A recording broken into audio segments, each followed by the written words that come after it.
பீகாரில் ஒரு சிறுமி வகுத்துக்குள்ளே வந்து என்ன இருக்குன்னா சுமார் 1 கிலோ வந்து முடி வந்து இருக்குது. இதனால் ஒருவருக்கு முடிய ஒரு சாப்பிட வந்து மனநோய் வந்து ஏற்படுமா ஏற்படாதான்னு சொல்லிட்டு பல விஷயங்கள் இதில் பார்க்க போகிறேன். ஏன்னாங்க எல்லா பேருக்குமே வந்து ஒரு விதம் வந்து இருக்குது. இப்போ வந்து சில பேருக்கு வந்து எடுத்துக்கிட்டால் நகத்தை வந்து கடிச்சிட்டே கிடப்பாங்க.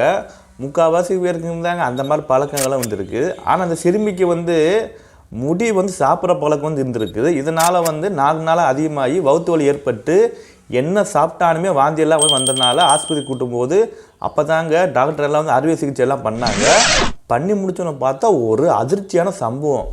அந்த சிறுமியோட வவுத்தூரில் 1 கிலோ முடி வந்து இருந்திருக்குது. இதை கண்டங்க டாக்டர் வந்து அதிர்ச்சி வந்து ஆகி உள்ளது. அதை தான் பார்க்க போகிறோம். மறந்துடாமல் இந்த மாதிரி செய்தியெல்லாம் தெரியணுமா என்னோடய சேனலை வந்து சப்ஸ்கிரைப் பண்ணிவிட்டு அப்படியே ஒரு பெல் பட்டன் டிங்குன்னு அனுப்பிடுங்க. பீகார் மாநிலம் முசார்பூர் மாவட்டத்தில் 9 வயது சிறுமியின் வயிற்றில் இருந்து பெரிய முடி ஒரு கொத்து ஒன்றை மருத்துவர் வந்து அகற்றி வந்து உள்ளனர். சுமார் 2 மணி நேரம் வந்து அறுவை சிகிச்சைக்கு பிறகுதான் வெளியில் எடுக்கப்பட்டுள்ள இந்த முடி கொத்தின் எடை வந்து எவ்வளோன்னா 1 கிலோ முடி வந்து அந்த சிறுமி வந்து சாப்பிட்ருக்கு போல். அதனை தொடர்ந்து தான் முசாபூரில் உள்ள ஸ்ரீ கிருஷ்ணா மருத்துவக் கல்லூரியில் மற்றும் மருத்துவமனையில் நடந்த இந்த அறுவை சிகிச்சை ஒரு விவாத பொருளாக வந்து மாறி உள்ளது. குழந்தையின் வயிற்றிற்குள் இவ்வளவு வந்து முடி எப்படி சென்றது என்ற கேள்வி வந்து தற்போது பொதுமக்களிடையே எழும்பி உள்ளது. இந்த நிலையில தான் இந்த சம்பவம் குறித்து ஆராய்ச்சி வந்து பல விஷயம் எப்படின்னா பண்ணியிருக்காங்க. ஜனவரி 18, 2025 ஆண்டு அன்று வயிற்று வலியால் அவதிப்பட்டு உள்ள தங்கள் 9 வயது மகளை ஒரு தம்பதி முசார்பூர் மருத்துவக் கல்லூரிக்கு அழைத்து வந்து சென்றிருக்காங்க. அதன் பின்னர் தான் சிறுமிக்கு 3 வயதிலிருந்தே இந்த முடி சாப்பிட்ற பழக்கம் வந்து இப்போ வந்து கிடந்ததில்லை. சுமார் 3 வயசு இருக்கும்போதே முடி சாப்பிட்ற வந்து தலைமுடியை பறிமுது சாப்பிடும் பழக்கம் இருந்தது தெரிய வந்துள்ளது. சிறுமியின் தந்தை அவரோட பேர் வந்து ரிலீஸ் பண்ணலை. அவர் வந்து என்ன சொல்கிறாருன்னா இந்த சம்பவம் பற்றி அவர் தனது தலையில் உள்ள முடியை வந்து பறித்து வந்து சாப்பிடுவார். அப்படி செய்யக்கூடாது என்று பல முறையை வந்து கூறியும் சரி அடிச்சும் சரி பார்த்துருக்காங்க. இதனால் சோர்ந்து போன பெற்றோர் தங்கள் மகளுக்கு மொட்டை அடித்து விடுவதாகவும் கூறி வந்து உள்ளனர். ஆனால் அந்த சிறுமிக்கு வந்து 15 நாட்களுக்கு வந்து முன்பு வயிற்று வலி வந்து ஏற்படுத்தி உள்ளது. பேசாமல் நம்மளோட மகளுக்கு மொட்டை அடித்து விட்டுருவோம், அப்போ தான் வந்து எப்போனா கரெக்டாக இருக்கும், இல்லைனா வந்து இப்படியே வந்து முடிய சாப்பிட்டு கிடப்பான்னு சொல்லிட்டுங்க அவங்களோட பேரண்ட்ஸ் வந்து நினச்சிருக்காங்க. ஆனால் மொட்டை அடிக்கிற வந்து முன்னாடி ஒரு 15 நாட்கள் முன்னாடி வயிற்று வலி ஏற்படுத்தி உள்ளது. இதனை தொடர்ந்து தான் வயிற்று வலியை வந்து தாங்க முடியாமல் உணவு முக்கியமாக அந்த சிறுமி வந்து சாப்பாடும் சரி தண்ணியும் சரி எடுத்துக்கொள்வதே நிறுத்தி விட்டு உள்ளனர். அவர் எதையாவது சரிங்களா சாப்பிட வந்து முயன்றக்குள்ள வாந்தி வரும் என்று அவரோட தந்தையை வந்து கூறி வந்து உள்ளனர். அதனை தொடர்ந்து தான் மருத்துவர் அளித்த ஒரு ஆலோசனையில் பேரில் குடும்பத்தினர்கள் சிறுமியை வந்து அரசு மருத்துவமனைக்கு வந்து அழைத்து சென்றனர். முசார்பூரில் மருத்துவக் கல்லூரியில் அந்த சிறுமியோட பேர் வந்து என்னென்னா பீர்த்தி அனுமதிக்கப்பட்ட போது அவரது ஹீமோகுளோபின் அளவு 5.2 மட்டுமே இருந்தது. ஜனவரி 21 அன்று மற்ற 2 மருத்துவர்கள் வந்து சேர்ந்து அறுவை சிகிச்சை நிபுணர் அசுதோஷ் குமார் வந்து பீர்த்திக்கு வந்து அறுவை சிகிச்சை வந்து செஞ்சுள்ளனர். பீர்த்தி வந்து என்னிடம் வந்து வந்தபோது அவரது ஹீமோகுளோபின் அளவு மிகவும் வந்து குறைவாக வந்து இருந்தது. வயிற்று பார்த்தாலே சரிங்களா அந்த வவுத்தை பார்த்தாலே உள்ளே ஒரு கட்டி இருப்பதே கண்டறிய முடிந்து உள்ளது. முதலில் இரத்தம் ஏற்றி அவரது உடல்நிலையை வந்து நிலைப்படுத்தணும். பின்னர் தான் சுமார் 1 கிலோ எடை உள்ள முடி கொத்தை அவரது வயிற்றுக்குள் இருந்து அறுவை சிகிச்சை மூலம் வந்து அகற்ற வந்து வேண்டியிருந்து உள்ளது என்று அறுவை சிகிச்சை நிபுணர் அசுதோஷ் குமார் வந்து தெரிவித்து வந்து உள்ளனர். சிறுமியின் வயிற்று முழுக்க முடியால் வந்து நிறைந்து உள்ளது.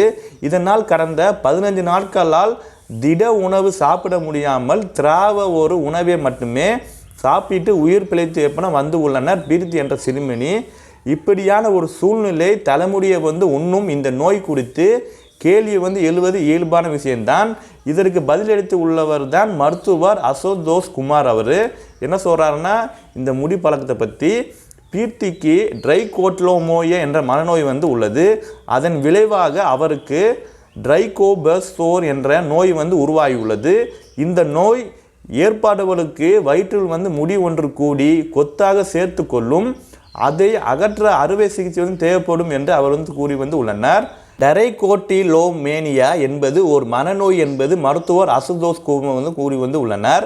இந்த நோயை பற்றி மேலும் அறிய பாட்னா பல்கலைக்கழகத்தில் உளவியல் பேராசிரியரான உள்ள மருத்துவர் உளவியான நிதி சிங் அவர்கிட்ட வந்து கேட்டபோது அப்போது ட்ரைகோட்டிலோமேனியா என்பது ஒரு மனநோய் தான். அதில் ஒரு நபர் தனது புருவஞ்சேரி, தலை மற்றும் தோலில் உள்ள முடிகளை பிடுங்கி எரித்து விடுவார்கள். ஆனால் அப்படி பிடுங்கும்போது முடிகளை சிலர் சாப்பிட்றார்கள். அந்த பழக்கத்தை தூண்டும் உளவியல் நிலைக்கு பிகா என்று பெயர் சொல்லியிருக்காங்க. இந்த உளவியல் சிக்கலில் உள்ள மனிதர்களுக்கு முடி மற்றும் குப்பை போன்ற சாப்பிட முடியாத பொருட்களை கூடவே சாப்பிடுவார் என்று அந்த டாக்டர் நிதி சிங் இந்த நோய் குறித்து விளக்கி உள்ளனர். நிதி சிங்க மேலும் என்ன சொல்லிட்டு வர்றாருன்னா, பிகா நோய் ஏற்பட்ட 3 காரணங்கள் இருக்கலாம். இந்த மனநோயால் உருவாகும் மருத்துவ நிலை ட்ரைகோபெஸ்சோர் என்று அழைக்கப்படுறாங்க. ட்ரைகோபெஸ்சோர் பற்றி மருத்துவர் அதுதோஸ் விராத்திய போது முடி ஜீரணமாகாது, அது வயிற்றுக்குள் பகுதியின் மேல் பரப்பில் ஒட்டி கொள்கிறது. ஒருவர் முடி சாப்பிட பழக்கத்தை தொடர்ந்திருந்தால் கொத்து போன்ற வடிவத்தில் அந்த முடியை ஒன்றாக சேர்த்து கொள்ளும். இதன் காரணமாக ஒரு நபர் திட உணவை உண்ண முடியாமல் போவதால் ட்ரைகோபெஸ்சோர் கோளாறு ஏற்படுகிறது என்று நோயின் தன்மைகளை எடுத்திருந்து உள்ளனர். எத்தனை பேருக்கு இந்த நோய் பாதிப்பை ஏற்படுத்தியுள்ளது என்று கேட்டபோது உளவியலர் நிதி சிங் பிகாவை விட ட்ரைகோட்டிலோமேனியாவின் பாதிப்புகள் அதிகம் என்று விளக்கி உள்ளனர்.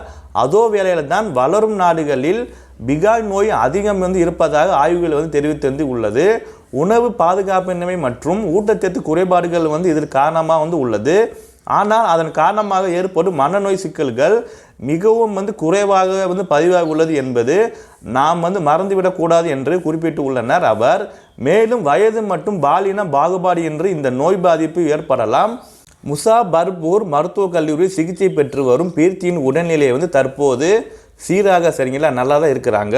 ஆனால் அறுவை சிகிச்சை செய்திருந்தால் அவரது தையல் குணமாக ஒரு பாகம் கண்டிப்பாக ஆகும். பீர்த்தியின் தையல் குணமான பிறகு அடுத்த கட்ட சிகிச்சை முறையாக என்னவா இருக்கும் என்று அறுவை சிகிச்சை நிபுணர் அதுதோஸ் குமாரிடம் கேட்போம். பீர்த்தி நடத்தத்தை சிகிச்சைக்காக மனநல ஒரு பிரிவுக்கு பரிந்துரைக்கப்படுவார். இருப்பினும் இந்த விஷயத்தில் தான் சிறுமியின் உடல் பலவீனமாக இருப்பதால் அவரது காயம் சரியாக குணமடைய உறுதியை செய்வது மிகவும் அவசியம் என்று விளக்கி உள்ளனர். இந்த கேள்வியை மருத்துவ உளவியலர் நிதி சிங்கிடம் கேட்டபோது அடுத்தடுத்தாக சிறுமிக்கு தேவையான ஒரு நடத்தை முறையாக தூண்டுவதற்கு நடத்தை மாற்ற சிகிச்சைக்கு உட்படுத்த வேண்டும். கூடுதலாக சிறுமிக்கு உளவியல் மற்றும் ஊட்டச்சத்து பாகுபாடு மேற்கொள்ள வேண்டும்.